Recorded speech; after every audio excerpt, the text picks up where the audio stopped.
Her parents called her a curse and starved her, as if their cruelty could atone for pain. They believed they were saving the family's honor by depriving their child of love, a voice, and even food.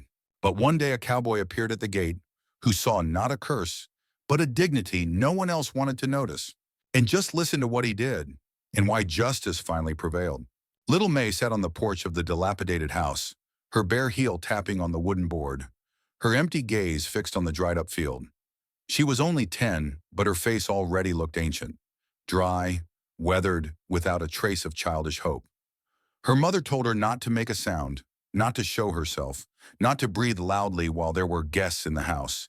And if she disobeyed, 3 days without food. Again, guests were frequent at her parents'. They were called Mr. Hendricks, the deacon from the next valley, or Deputy Sheriff Ed Claus, or the new farmer Maddox, whose hands were never clean. Each brought a sack of flour, a few dollars, or a flask in exchange. Each looked at May with the same gaze a farmer uses to select a milk goat, and her father, Jade Lowry, would smirk and whisper, "Not yet, but soon." They didn't beat her, at least not like you'd beat a horse or a dog.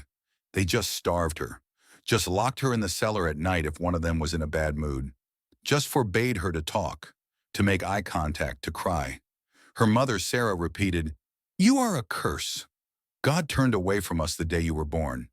Look at yourself. It's all clear with you." May didn't know what was wrong with her. She only remembered that her younger brother died in childbirth, and the midwife said the girl had taken his breath. Since then, her parents hated her. And so it would have continued if one day a man named Eli Rayner hadn't come to the village. He arrived in a broken wagon, which he fixed in one evening, and settled in a cabin on the edge of the village, a former hunting lodge that even local teenagers were afraid to enter due to a supposedly resident spirit.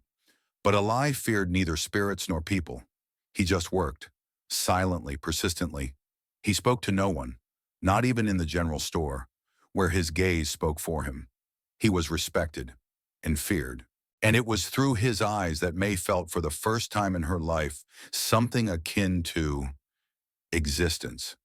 She would creep to his woodpile in the mornings and quietly watch him chop wood. He noticed her, but never chased her away. And then one cold evening, he placed a tiny piece of cornbread at the edge of a log. And when she approached, already on her knees, scared and hungry, he turned away and simply continued working. That evening, her father smelled the bread on her breath. He was drunk. Her mother watched as he grabbed the girl by her hair and dragged her to the well. She didn't utter a word. He wanted to lower her down, so she'd know what it's like to be thrown scraps like a dog. But the rope didn't hold. The girl crashed directly onto the stones.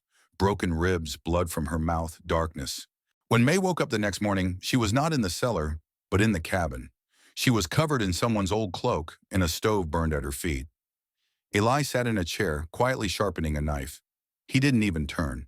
Dully, his voice sounding louder than any shout to her. "You're not a dog, you're a human. Remember that." From that day on, she stayed with him, but the village didn't understand. Sarah Lowry came to the general store, caused a scene, claiming Eli had stolen their cursed daughter. Jade promised to burn down the cabin if the girl didn't return. The deacon spoke of tempting minors, the deputy sheriff of a suspicious loner. People began to whisper, especially when they noticed the girl coming to life. Her cheeks reddened, her eyes brightened, and her hands strengthened from housework. Eli remained silent. He didn't even go to the center of the village. He just continued to work, and in the evening, he cut bread in half for him, half for her. But something was changing. Evil was brewing in the village, and it was watching the girl who, until recently, had been considered nobody. May still flinched when the door creaked. Sometimes, waking up, she would grasp at her throat as if she couldn't breathe. But in Eli's house it was warm, not from the stove, but from the silence, where no one shouted, threatened, or called her a curse. Eli taught her simple things: how to cook beans, fix a fence, read from the Bible. He was neither kind nor affectionate, but honest. He spoke little, but every word was worth more than any embrace. One day he showed her an old horseshoe he'd found in the woods. Yila-I-E, asking, "See the crack?" M-A-E, yes. O-L-A-E, means it's broken. But if you melt it down, it becomes new. So do you. She kept those words in her mind when three men crept up to the house at night. The door didn't even creak. Eli was already with his rifle. One of the newcomers, the very Deacon Hendricks, backed away, hiding his eyes. Sali your Ayuichu, shouting, standing a little further back. She's our daughter. She's cursed, but she's ours. L.A.E. You gave her away when you closed the door and locked the latch. Now she's free. They left, but that wasn't the last threat. A couple of days later, the deputy sheriff showed up at their house. He was drunk and smirked nastily. Deputy sheriff, they say you're keeping a minor. Living with her now. Eli silently handed him a dipper of water. The sheriff splashed it on the floor and said, Deputy sheriff, there'll be a complaint. They'll burn the house down. Justice is simple around here. May trembled all night. In the morning, she woke up alone. There was a note on the table. Be ready, don't be afraid, I'm near. That same night, screams shook the village. People rushed out of their houses in the main square. An enraged Jade Lowry was already smoking with torches. He had brought 5 more with him, local drunks, farmers who, for a bottle, were ready to burn even their own roof. J-O-A-D-E, Hermana screaming, she's in his house, cursed. He knew who he was taking. May that house fall with him. They walked through the woods with torches like a hunting party. The women in the village stood silently. Some turned away. Others nodded. No one stood up to defend. May saw everything from the window. Her heart pounded like a rabbit in a snare. The stove was dying. Her hands trembled. But Eli didn't return. She was alone. A few minutes later, Jade burst through the doorway. He dragged her outside by her hair. He sarcastically sang psalms. J-I-D-E. Look, here's our devil's daughter. See how we cleanse the earth. They drove in stakes, pulled taut ropes, soaked branches with kerosene. Jade held a torch. J-A-D-E, let her be cleansed. But before the fire touched the dry branches, a shot rang out. One of the torches fell, extinguished. People turned. Eli stood at the edge of the clearing, in his hands an old hunting rifle, his gaze like a wolf's. L-A-E, whoever comes closer won't live to see dawn. I don't repeat myself. They laughed. The deacon stepped forward, a second shot near his feet. The laughter died down. Then a third shot, and the bullet knocked the torch from Jade's hand. He screamed and scrambled back. The others, after him, some into the bushes, some on all fours. Only Sarah remained standing. Eli approached. Aro A-I-E. You said she was cursed. But I saw her eyes. You know what was in them? Life. The kind you were killing day by day. He cut the ropes. May collapsed into his arms like a bag of bones. She didn't cry. She just breathed, greedily, like a person who had become human again. And that night, the village no longer looked towards that side of the forest. Not a single soul. After that night, Eli no longer spoke of what happened. He fixed the fence as if it had simply been a storm. And May, she began to breathe more freely. She learned to hold a spoon confidently, to read long sentences, and to laugh cautiously as if she didn't believe it was allowed. She no longer hid from the mirror, no longer whispered prayers trembling. But the village didn't forget. Deacon Hendricks didn't like to lose, especially to a woman he considered worthless. A week later, he called a meeting, not in the church, but at the judge's house, without a summons, without a record, just angry faces, angry words. Deacon Hendricks, if we allow this, tomorrow every godless person will bring a possessed one into their home. Woman, O.S., or a witch, M-E-N-O-S, or an Indian woman. And Sarah was silent. She just looked out the window. 2 days later, the sheriff came to Eli's house with a paper. Sheriff, so, as if he knew exactly what. You broke the law. Ewenawam, every AE. Which one? Sheriff, Ichewanawo, Sharent. You're keeping a girl in your house who's been declared mentally unstable. Ellie, AE. Declared by whom? Sheriff. Her mother. Eli didn't let him pass the threshold. He closed the door, picked up a hammer, reinforced the shutters. But May saw, in Eli's eyes, worry. He began to pack his things, only the essentials, rifle, canned goods, a water supply. M.E. Are we leaving? Nkerer L-E-A-E. Number, we're not running, but we're ready. The next morning it started to rain. Thick, heavy, sticky. The earth absorbed the water as if washing something away. Tension hung in the air. By evening, a crowd approached the house. There were no torches. This time they came with crosses and documents. Deacon Hendricks, shouting, "We declare you outlaw, by the will of the assembly, by the will of God." But this time Eli didn't come out. Instead, May. She stood on the porch in an old dress, barefoot. M-A-E, so quietly that they had to fall silent. "What do you know of God, Hendricks? You closed the door when I asked for bread.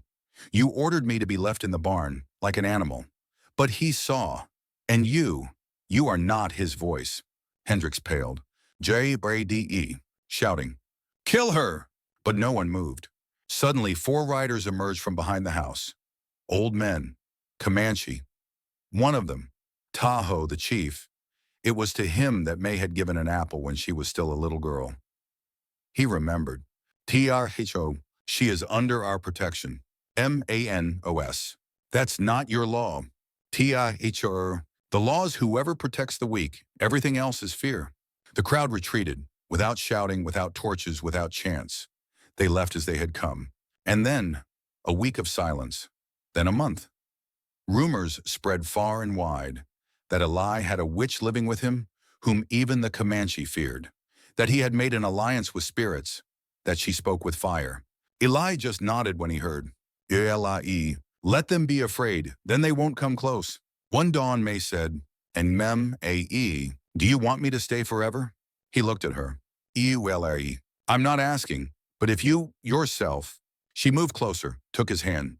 M-A-E. Then I'll stay. And at that moment, the sun rose over the house, for the first time in many weeks.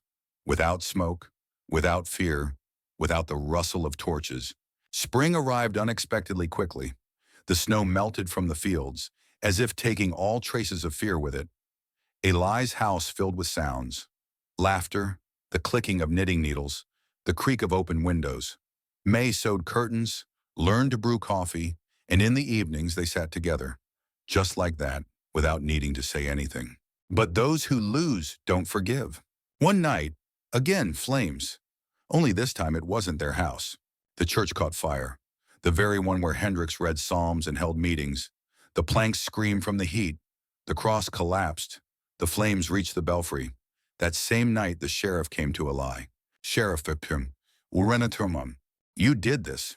Why? Number one maiden. Sheriff, but you wanted to. Eli didn't argue. But that evening, for the first time in a long time, May spoke first. Marie, if they believe you burned the church, let them. But if they come for me again, don't let them, under any circumstances.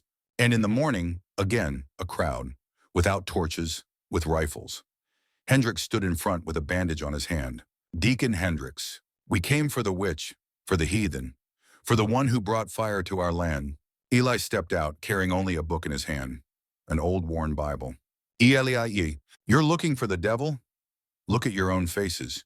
You came to kill a woman because she's not like you. A-N-O-S, she spoke to spirits. Eli, she spoke to me, and I am a human, so who among us is unclean? May stepped out from behind him. M-A-E, enough. Everyone turned. M-A-E, I'll show you what fear is. You call it a witch, but you're just not used to those who don't scream, don't threaten, don't obey. She slowly raised her hand, and at that moment, thunder roared, real thunder, from a clear sky. Rain fell, sharp, like a blow, elemental, and lightning struck not the house, but a tree standing behind Hendricks.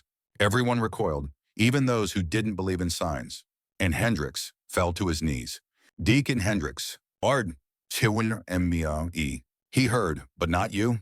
After that, no one dared to approach their house. Rumors turned into legends. The sheriff left his post for health reasons. Sarah, Hendricks' wife, moved to a neighboring county by herself, and Hendricks himself no longer preached sermons. He couldn't look people in the eye. Eli and May remained. In the spring, a baby appeared on their doorstep, found by the river in a blanket with a sun embroidered on it. Tel-A-E, surprised. Someone left a baby for us? M-M-R-E, correcting him. Someone entrusted us. So the house, once empty, became a home for 3, then for 5, then for those who didn't know where to go. And every time someone asked who she was, May just smiled. M-A-E, I am the one you wanted to burn. And now I am a mother. And no one argued anymore. Because justice doesn't shout, it stays.